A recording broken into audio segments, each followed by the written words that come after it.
Okay, I want you to just, for a second, close your eyes. Picture yourself standing on a mountain peak. Hmm. It's completely quiet, the air is so crisp, and the sky is that deep, piercing blue. You only get way up high. Right. Total silence. And the snow all around you just looks like this perfect, untouched white blanket. It feels solid. It feels completely safe. Until it isn't. Exactly. Yeah. And then in literally a fraction of a second, the time it takes to snap your fingers, all that piece is just shattered. And it often starts with a sound. But it's not a roar, not at first. It's a whumph. A whumph. Yeah, that's the sound of the air being forced out of a collapsing weak layer in the snow. And in that instant, the ground beneath your feet isn't ground anymore. It's become a liquid. And that pristine white blanket becomes this white monster. We're talking about a force that can accelerate faster than a Formula One car. And weigh 1,000,000 tons easily. It can snap full-grown trees like they're just toothpicks. It's a terrifying picture, but it's what we're talking about today. We think of snow as this fluffy, harmless stuff. Right, you make snowmen out of it. It's fun. But when you get enough of it moving down a slope, it stops being a solid. It becomes a geological force. This isn't just snow falling down a hill. No, it's a complex flow. It's snow, it's air, it's ice, sometimes it's rocks and trees and anything else it picks up. Exactly. And today, we are doing a deep dive into that force, into the white dragon. Oh. We're talking about avalanches. And I have to say, going through the research for this, it made me realize I knew almost nothing. It's a common feeling. I mean, I've seen the movies. Yeah. Right. But the reality is just so much more complex. It always is. The movies give us the drama, but they completely miss the physics. And the physics are, they're fascinating. So we're really going to get into it. Oh, yeah. We're going to unpack fracture mechanics, the thermodynamics of snow crystals, and even some of the tragic history where this was actually weaponized. And we are going to talk about space. Yes, the extraterrestrial connection. We will get there. Okay, but before we get into all the heavy science, I have to clear something up. Because this is the one thing everyone thinks they know. It's the classic movie trope. I know exactly which one you mean. I'm on the mountain, I see this big, scary cornice of snow, and I shout, "Hello!" and the whole thing comes down. Or a plane flies over. Right. Is that real? Please tell me. I'm sorry to ruin every action movie you've ever loved, but no, it's a complete myth. Really? Because it makes intuitive sense, A sound wave is pressure. If the snow is right on the edge, why wouldn't that little push be enough? You're right, it is pressure, but it's all about the scale. We measure pressure in pascals, right? Okay. The pressure from a loud shout or even a low-flying jet is tiny. We're talking maybe a few pascals of force hitting that snow surface. So a few pascals. What do you actually need to break the snow? To trigger a slab avalanche, you need to break bonds that are holding up tons of weight. You need a shear failure deep inside the snowpack. We're talking about forces in the thousands of pascals. So my screen is basically a feather trying to push over a tank. Less than a feather. There was a study on this, actually. They found that even sonic booms from jets almost never trigger anything unless that slope was literally a microsecond away from failing on its own anyway. Wow. The pressure from the weight of the snow itself is immense. A sound wave is just, it's background noise. So if sound doesn't do it, what does? Because they don't just happen by magic. Well, in the movies, it's the bad guy with a rocket launcher. And in reality? It's us. In something like 90% of fatal accidents in recreational settings, skiers, snowboarders, snowmobilers, the trigger is the victim or someone in their group. That's somehow much scarier than a loud noise. It is. It means we're the detonator. It's the weight of a single skier or the force of a snowmobile turning that adds just enough stress to that weak layer to cause a catastrophic failure. Okay, so let's unpack what we're actually looking at. What is an avalanche technically? Because it's not just one thing, is it? Not at all. There are two main flavors, and the difference is, well, it's life and death. First, you have your loose snow avalanches. People call them sloughs, right? Exactly, sloughs. Picture an inverted V shape starting from a single point. Right. I've seen those. They kind of fan out as they go down. Yep. A rock falls, a skier makes a turn, and it just starts a surface slide. They can knock you off your feet for sure, but they aren't usually the ones that bury people. So what's the killer? The slab avalanche. This is the one that accounts for roughly 90% of all fatalities. The slab. Okay, this is the one that looks like the whole mountainside is peeling off. Describe what's happening there. So forget snow for a second. Picture a giant dinner plate sitting on a tilted table covered in a layer of marbles. Okay, got it. The slab is the dinger plate. It's a cohesive layer of snow that's bonded together. It's strong, but it's sitting on top of a weak layer, a layer of marbles. A house of cards underneath. Exactly. And when you step on that plate, you're not just pushing it downhill, you're collapsing the marbles underneath. And this is where the physics gets truly terrifying. That collapse doesn't just stay under your skis, it propagates. Propagates. You mean it spreads out, like a crack in a windshield? Yes, but much, much faster. The fracture can travel at the speed of sound through the snowpack. What? Yeah, hundreds of meters in a split second. You hear that whoomph sound we talked about, and suddenly an area the size of a football field just disconnects from the mountain all at once. And that's where we get those terms from the sources, like the crown fracture. Right. The crown fracture is that clean, vertical break line at the very top. It can be a few inches deep or 10 feet deep. And then it has sides and a bottom. Yep. Flank fractures on the sides and what's called a stotch wall at the bottom. The entire block fails simultaneously. And once that block lets go, the speed is just mind-blowing. It depends on the snow. If it's cold, dry snow, you get a powder snow avalanche. This is the one that looks like a giant white cloud roaring down the mountain. It is. In fluid dynamics, we'd call it a turbulent suspension current. It's basically a fluid made of air and ice crystals. And how fast are we talking? These can exceed 300 kilometers per hour. That's, what, 190 miles per hour? That's faster than a skydiver in terminal velocity. Much faster. And they can carry 1 million tons of snow. Because of that insane momentum, they can travel for miles across flat valley floors. They can even run uphill on the other side. So you could be on the opposite side of the valley, thinking you're safe. And the air blast alone can reach you and flatten you. Wow. Okay, that's dry snow. But then there's the other kind, the steamroller. The wet snow avalanche. Yeah. Yes. This happens when there's liquid water in the snowpack, either from rain or rapid melting. The sources call them isothermal slides. Isothermal, what does that mean? It means the entire snowpack is at the same temperature, 0 degrees Celsius, the melting point. So the bonds between the crystals are literally melting. They are. The snow turns into a heavy, dense sludge. These slides are way slower, maybe 10 to 40 kilometers per hour. But they're more destructive. Infinitely more. They're like flowing wet concrete. They don't flow over the landscape. They scour it. They rip out trees, boulders, topsoil.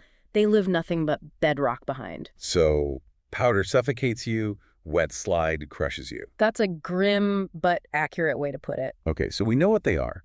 But the real question for anyone in the mountains is where and why they happen. The research kept coming back to this framework. The avalanche triangle. Right. This is the core concept. It was developed by Fessler and Fredston. It's the holy trinity: terrain, weather, and snowpack. You need all three to line up for a disaster. Let's break that down, starting with terrain. Yeah. I always just assumed, steeper equals more dangerous. A vertical cliff has to be the worst, right? It seems logical, but no. Think about it. If a slope is too steep, say over 60 degrees, the snow can't really build up. It just slaps off constantly. Exactly. In small, harmless amounts. It never gets the chance to form that big, dangerous slab. And if it's too flat, obviously nothing happens. Right. Under about 25 degrees, gravity just can't overcome the friction holding the snow in place. So there's a deadly Goldilocks zone? Unfortunately, yes. The general danger zone is between 30 and 45 degrees. But the absolute sweet spot, the critical angle where the most human-triggered avalanches happen, is 38 degrees. 38 degrees. That sounds very familiar to anyone who skis or snowboards. It's the perfect pitch. It's a black diamond run. The terrain that is the most fun to ride is precisely the terrain that is most likely to kill you. What about trees? The old wisdom is ski the trees to stay safe. It depends. A really dense forest where the branches are interlocking, yes. That acts like rebar in concrete. It anchors the snowpack. But sparse trees? Sparse trees can actually make it worse. They can create weak points. The snow around a tree well is often thinner and weaker, creating a perfect trigger point. Okay, that's terrain. Next up in the triangle, weather. You called it the architect. Because it is. The weather builds the snowpack layer by layer. And the single biggest factor here isn't just how much snow falls, it's the wind. Wind loading. Wind is the master builder of slab avalanches. How does that work exactly? So you have a ridgeline. The wind blows up one side, the windward side, and it picks up loose snow crystals. Okay. It carries them over the crest of the ridge and deposits them on the other side, the leeward side, and it can deposit snow 10 times faster than it's actually falling from the sky. So it's basically stealing snow from one side of the mountain and dumping it all on the other. Precisely. And that wind-blown snow is different. The crystals get broken down and packed together really densely, so you're rapidly building a heavy, hard slab on top of whatever soft snow is already there. You've just loaded the gun. And temperature plays a huge part, too. I was reading about something called depth hoar, which honestly sounds like a pirate's insult. It does, doesn't it? Yeah. But depth hoar is the stuff of nightmares for snow scientists. It's also called sugar snow. Why sugar? Because it has zero cohesion. If you scoop it up, it just runs through your fingers like table sugar. You can't make a snowball with it. And this forms inside the snowpack. How? This is where the thermodynamics come in. The ground is always relatively warm, right? Around 0 degrees Celsius. But the air at the surface of the snow could be -20. That's a huge temperature difference, a big gradient. And nature hates a gradient. So water vapor starts to move up through the snowpack, away from the warm ground toward the cold air. It's like it's evaporating inside the snow. Essentially, yes, it sublimates. And as that vapor moves up and refreezes onto existing snow crystals, it doesn't form nice, round, strong bonds. It builds these large, angular, cup-shaped crystals. They're beautiful, but they're incredibly fragile. And they don't stick to each other at all. Not at all. They just sit there. So if you have a layer of this depth hoar at the bottom of your snowpack, and then the wind builds a big, heavy slab on top of it. You've built a skyscraper on a foundation of potato chips. That is the perfect analogy. It's a persistent, weak layer, and it can sit there for weeks, even months, just waiting for a trigger. Which brings us to the third point of the triangle. The snowpack itself. It's not a uniform thing. It's a layer cake of history. Exactly. Every storm, every sunny day, every windy day creates a new layer. And the dangerous setup is always the same. A strong layer, the slab, sitting on top of a weak layer. So we have the perfect setup, a 38-degree slope Terrain. that's been loaded up by the wind Weather. and has a heavy slab sitting on top of that sugar snow. Oh, Pat. Now we introduce the human factor, the trigger. How does my 180-pound body actually break a mountain that weighs millions of tons? It's about something called the stress bulb. When you stand on the snow, your weight doesn't just push straight down. It radiates out and down in a shape kind of like a light bulb. Okay. If that bulb of stress penetrates deep enough to hit that weak layer, that layer of depth hoar, The potato chip. you crush the potato chips. You cause a shear failure. And because that whole slab is already under tension from gravity, it wants to slide. Once you break the bonds in one spot, the fracture just takes off. And then it's moving. I read about this saltation layer. What is that? Yeah, that happens once the slab starts breaking up. The dense core of the avalanche flows along the ground, but just above it, you get this layer where chunks of snow are bouncing and colliding and behaving almost like a fluid. So it literally becomes a liquid. It behaves like one, and the only thing stopping it is friction. It accelerates and accelerates until the drag from the air and the ground finally overcomes the force of gravity. Let's talk about survival, or I guess the grim reality of it. If you're caught, what's actually killing you? It's a grim trifecta. Trauma, hypothermia, and suffocation. But suffocation is number one. About 75% of deaths are from asphyxiation. From being buried under the snow. Yes, but it's more specific than that. When an avalanche stops, the debris sets up almost instantly. It's like concrete. The friction from all those moving particles creates heat, which slightly melts the edges of the ice crystals. The second it stops moving, they refreeze together. You are encased. You literally cannot expand your chest to breathe. So even if your mouth is clear, you could suffocate because your chest is pinned. Absolutely. The snow is like a vice around your ribs, and if your face is buried, the carbon dioxide from your own breath builds up in the tiny air pocket around you, and you pass out very quickly. That is just terrifying. But this isn't only a modern problem for backcountry skiers. This has a long, dark history. The section on World War I was just mind-blowing. The White War. Yeah. The Austrian-Italian front in the Alps, it is probably the single deadliest event in avalanche history. The numbers are staggering. We're not talking about a few accidents here and there. No, the estimates are that somewhere between 40,000 and 80,000 soldiers were killed by avalanches alone during that war. In that one area. In that one theater of the war, yes. And we have to talk about December 13th, 1916, White Friday. Set the scene for us. What happened? It had been snowing for days. Unbelievable amounts of accumulation. The Austrian troops had their barracks built right into the side of Mount Marmolada. Not a great place to be. The officers knew it. They could hear the snowpack settling and groaning. They actually requested permission to move the camp. And they were denied. Denied. Military logic. Hold the position at all costs. At 5:30 in the morning, the mountain let go.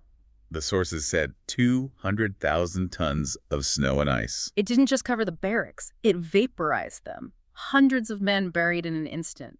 And the ultimate tragedy is that while the rescue parties were trying to dig them out, a second slide came down and hit them. And there's this idea of weaponized weather. Were they actually triggering these on purpose? It's debated, but Yeah. yes. It's well documented that artillery was used to intentionally destabilize the snowpack above enemy positions. You could bury a whole company without firing a single bullet at them. It was a brutal, industrial-scale application of snow science, nature as a weapon of mass destruction. Chilling.